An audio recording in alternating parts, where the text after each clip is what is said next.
50টি বছর ধরে যিনি তাফসীরুল কোরআন মাহফিলে বক্তব্য দিয়ে হাজার হাজার বেধর্মী যার হাতে ইসলাম কবুল করেছিলেন, এক শ্রেণীর নামধারী আলেম তার বিপক্ষে ফতোয়া দিয়েছিল, শাহবাগ গিয়ে তার বিপক্ষে আন্দোলন করেছিল। কথা বলেন ঠিক কিনা?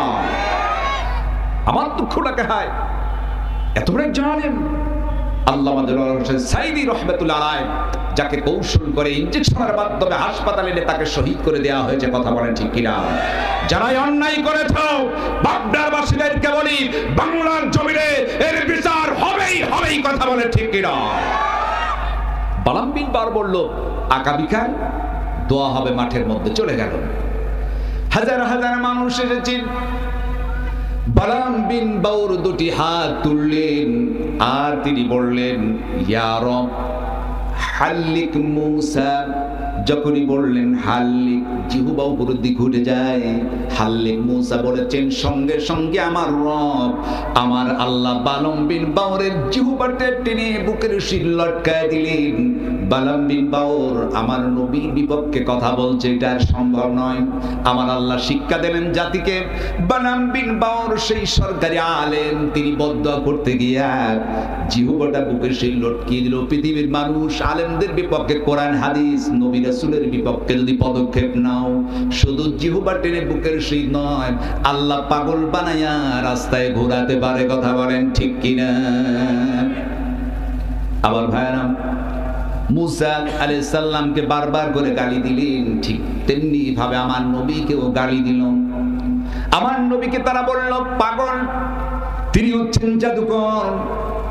তাকে জিরে ধরেছেন, বিভিন্ন কৌশলে তাকে গালি দেয়া হলো। সমস্ত নবী রাসূলদেরকে গালি দিয়েছেন, আমার নবীকে গালি দিয়েছেন। ঠিক এইভাবে আমাদের দেশে যারা হক কথা পর্যন্ত বলেছিল তাদেরকেও কম ছাড়ে নাই, গালি দিয়েছে। কথা বলেন ঠিক কিনা? নবীকে বলল তিনি একজন জাদুকর, তিনি হচ্ছেন একজন পাগল। মজলুম বলল, যিনি ধরা বলল, বিভিন্ন তহমত দিল। ঠিক তেমনি ভাবে এই দেশের যারা হক আলেম ছিল তাদেরকে বলল যুদ্ধ অপরাধী, এরা রাজাকার আল বদর। কথা বলেন ঠিক কিনা? এরাও গালি দিয়েছে রাসূল কি। এইবার দেখা গেল আবু লাহাব পাথর উঠালেন, আগে গালি দিলেন তাব্বালাকা ইয়া মুহাম্মদ, মুহাম্মদ তুমি ধ্বংস হয়ে যাও। এরপর তিনি পাথর মারলেন, সুন্দর পাথর এসে নবীজির কপালে লেগে গেল। দরদর করে রক্ত পড়ে যায়, হুজুর যেন দুর্বল হয়ে গেছে, রক্ত ঝরতেছে। হঠাৎ করে দেখা গেল পাশ থেকে আবু জেহেল দাঁড়ালো একটা পাথর হাতে। ইসলামের প্রাথমিক যুগে নবমুসলিম সময়ে মাত্র ইসলাম কবুল করেছেন, নাম ছিল তার আবুল হালাল। আবুল হালাল সামনে দাঁড়িয়ে গেল না, আমার নবীকে একটা পাথর মেরেছো, রক্ত ঝরিয়েছো, 2 দিন পূর্বে ইসলাম কবুল করেছি আমি আবুল হালাল, জীবন থাকতে শোনো। ও আবুল হালক, আবু জেহেল শোনো, আমার জীবন থাকতে রাসূলের গায়ে দ্বিতীয় আর পাথর লাগতে দিব না। জোরে বলো সুবহানাল্লাহ। কি ঈমান ছিল, রাসূলের কি প্রেম ভালোবাসা ছিল, তার কারণ 2 দিনেই তিনি বুঝতে পেরেছেন। কারণ আল্লাহ বলেন কুল ইন কুনতুম তুহিব্বুনাল্লাহা ফাত্তাবিউনি ইউহিব্বুকুমুল্লাহ ওয়া ইয়াগফির লাকুম যুনুবাকুম আল্লাহু গফুরুর রহিম।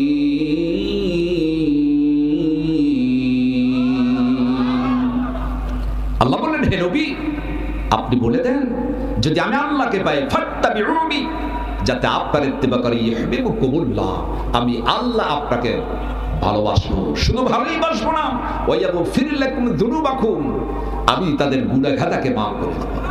জেরুল সুবহান। আবুল হালাল 2 দিন ইসলাম কবুল করে বুঝে ফেললেন আমরা নামাজ পড়ি, অনেক কিছু করে, বড়দের মহব্বত অনুসরণ তার তাবি ইত্তেবা করা এখনো পর্যন্ত শিখি নাই। কথা বলেন ঠিক কি না? আবুল হালাল দাঁড়ালেন, 2টি হাত টান টান করে বুক পেতে দিয়ে বলতেন না আবু জেহিল, আমি আবুল হালাল থাকতে নবীর গায়ে দ্বিতীয় আর পাথর লাগতে দিব না। আবুল হালাম ওই সাপা পাহাড়ের নিচে দুটি হাত টান টান করে বুকটা পেতে দিল। যেইভাবে দেখেন রংপুরের আবু সাইদ দুটি হাত টান টান করে দাঁড়ালেন, পুলিশের লোকেরা এসে তারে গুলি করলো, একটা না দুইটা না তিনটা গুলি করে তারে শহীদ করে জমিনে ফেলে দিল। শুনে রাখুন, সাইদ আবু সাইদের রক্তের বিনিময়ে দেশ পুনরায় স্বাধীন হলো। এই দেশে যত শহীদের রক্ত ঝরবে, ইসলামের পতাকা ততই তাড়াতাড়ি পথ পথ করে উঠবে। কথা বলেন ঠিক কিনা?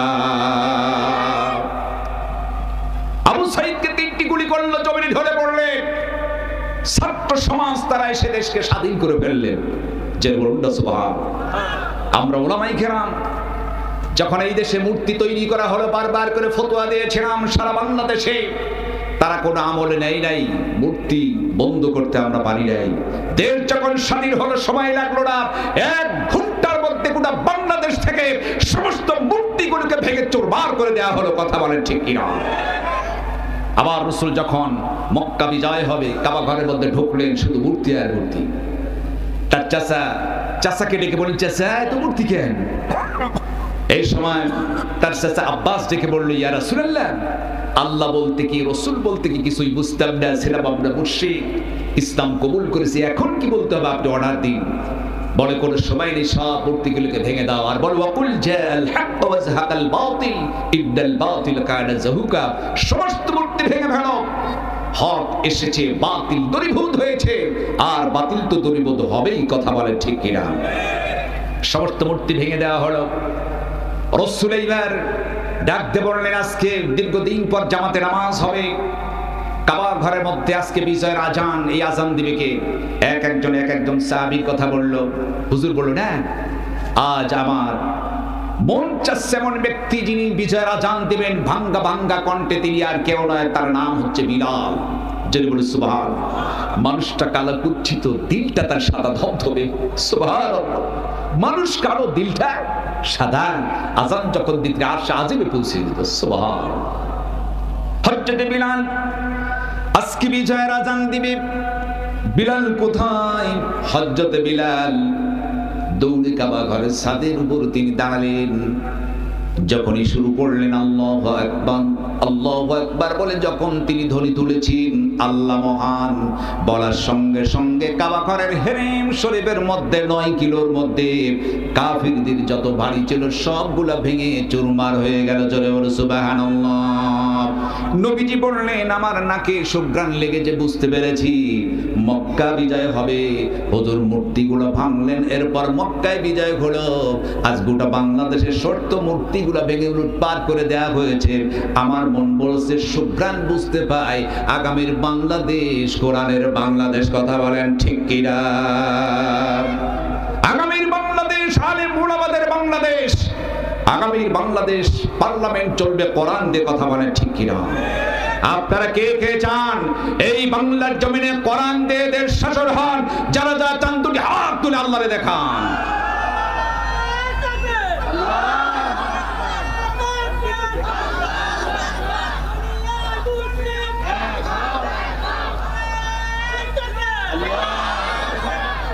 আমার ভাইরা,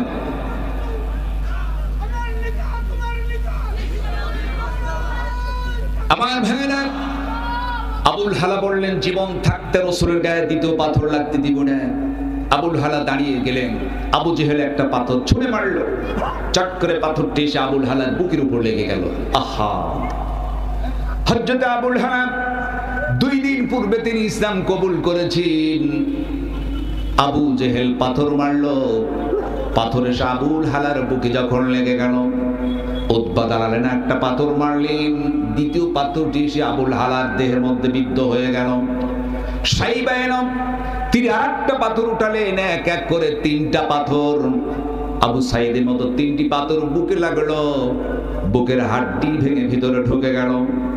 একজন কাফির ছুটে এলেন, দৌড়ে এসে ভারী একটা ওজনের পাথর নিক্ষেপ করলেন আবুল হালার চেহারার দিকে। পাথরটি এসে নবমুসলিম 2 দিন পূর্বে ইসলাম কবুল করেছেন, মাথার উপর যখনই পাথর পড়েছে, টাস করে পড়ার পর মাথার খুলি উল্টায় গেল, মগজগুলা বের হয়ে গেল। আবুল হালা পড়ে গেলেন জমির উপর। আবুল হালা থুবড়ে পড়ে আছেন। আবু বকর ওমর দৌড়ে এলেন, আবুল হালাকে উঠালেন, কাবা ঘরের চত্বরে হাজির করা হলো। আবুল হালার মগজগুলা বের হয়ে গেছে, কখনো হুশ কখনো বেহুশ। আবুল হালা যেন দুনিয়ার বুক থেকে কখন যেন বিদায় নেয়। আমার নবীজি রক্তক্ষরণ হঠাৎ, নবীজি সাহাবীকে এত ভালোবাসতেন, দৌড়ে সামনে এলেন। নবীজি আবার দুটি হাত তুললেন, ডেকে বললেন, আল্লাহ, আমার সাহাবী আবুল হালা কখনো হুশ কখনো বেহুশ, তোমার কাছে ফরিয়াদ জানাই, আমার সাহাবী 2 দিন পূর্বে ইসলাম কবুল করেছেন, নবমুসলিম আবুল হালাকে তুমি শহীদের দরজা দিয়ে দাও। শহীদের দরজা, শহীদের দরজা এমন উচ্চ, মরতে দেরি, জান্নাত পেতে দেরি নাই। আর শহীদের মৃত্যুর যন্ত্রণাও নাই, যেন চিমটি কাটার চাইতে বেশি যন্ত্রণা নাই। কথা বলেন ঠিক কিনা? শহীদ, শহীদের তামান্না প্রত্যেকটি মানুষের মধ্যে থাকতে হবে। যার মধ্যে শহীদের তামান্না নাই, তার মৃত্যুটা মুনাফিকের হালতে হয়। কথা বলেন ঠিক কিনা? কথা বলেন ঠিক কিনা? শহীদ তামান্না থাকতে হবে।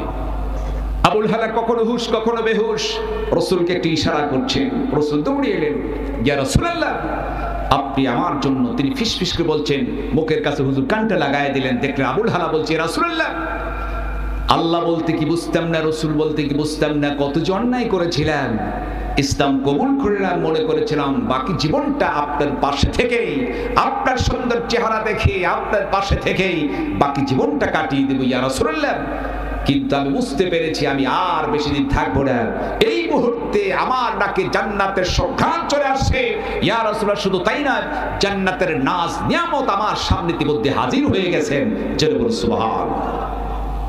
শহীদের মৃত্যু, নবীর জন্য শহীদের মৃত্যু চাইলেন, কারণ আল্লাহ বলেন, ওয়ালা তাকুলু লিমান ইউকতালু ফি সাবিলিল্লাহি আমওয়াত বাল আহইয়াউ ওয়ালাকিন লা তাশউরুন।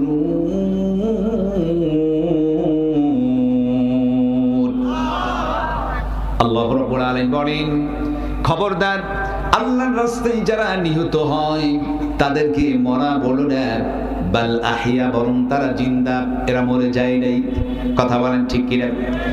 আমার নবীজি সঙ্গে সঙ্গে তিনি দুটি হাত তুললেন, ডেকে বললেন, আল্লাহ, আমার সাহাবী আবুল হালাম কখনো হুশ কখনো বেহুশ, জান্নাতের নিদর্শন তুমি যখন সামনেই তুলে ধরেছ, আমি আবুল হালার জন্য দোয়া করছি, ওর পরওয়ারদিগার আমার সাহাবী আবুল হালাকে তুমি এমন একটা জান্নাত দিও, যেই জান্নাতের মধ্য থেকে আমি নবীজির সেই সর্বদা যেন সাক্ষাৎ করতে পারে। জোরে বলুন সুবহানাল্লাহ। আমার ভাইরা, নবীজি কি পাথর মেরেছেন? আবু লাহাব বলল, তাব্বালাকা ইয়া মুহাম্মদ, মুহাম্মদ তুমি ধ্বংস হয়ে যাও। সঙ্গে সঙ্গে আল্লাহ রাব্বুল আলামিন সূরাতুল লাহাব তিনি নাজিল করে দিলেন, তাব্বাত ইয়াদা আবি লাহাবিন ওয়া তাব্বা। জোরে বলুন আল্লাহু আকবার। আল্লাহ বললেন আবু লাহাবের 2 হাত ধ্বংস হোক, কিন্তু আবু লাহাব পাথর মেরেছে 1 হাত। আল্লাহ বললেন ওর 2 হাত ধ্বংস হোক। কারণ কি? কারণ আছে কি নাই? পাথর মেরেছে 1 হাত দিয়া, আল্লাহ বলেন ওর 2 হাত ধ্বংস হয়ে যা। তার কারণ ছিল এই, আবু লাহাব যখন পাথর মারলো, যখন পাথর মারছিল বাম হাত, তখন তাকে সামর্থ্য দিয়েছিল, মারলে দেখে এই হাতটা ঝুঁকে যায়, যায় কি যায় না? ডান হাত দিয়ে মেরেছে, বাম হাতটা তাকে সমর্থন দিয়েছে। সুতরাং আল্লাহর জমিনে যারা দিন কায়েমের জন্য স্লোগান দেয়, যারা মিছিল করে দিন প্রতিষ্ঠা করতে চায়, হক আর বাতিলের জিহাদ হয়, তাগুত মুশরিক কাফির মুরতাদের জাতিগুলা তখন বুলেটের গুলি দিয়ে তাদেরকে ঝাঁঝরা করে দিল, তারাও যেমনি জাহান্নামী। আর যারা দাঁড়িয়ে দাঁড়িয়ে দেখে যে প্রতিবাদ করে নাই, তারাও হবে জাহান্নামী। কথা বলে ঠিক কিনা?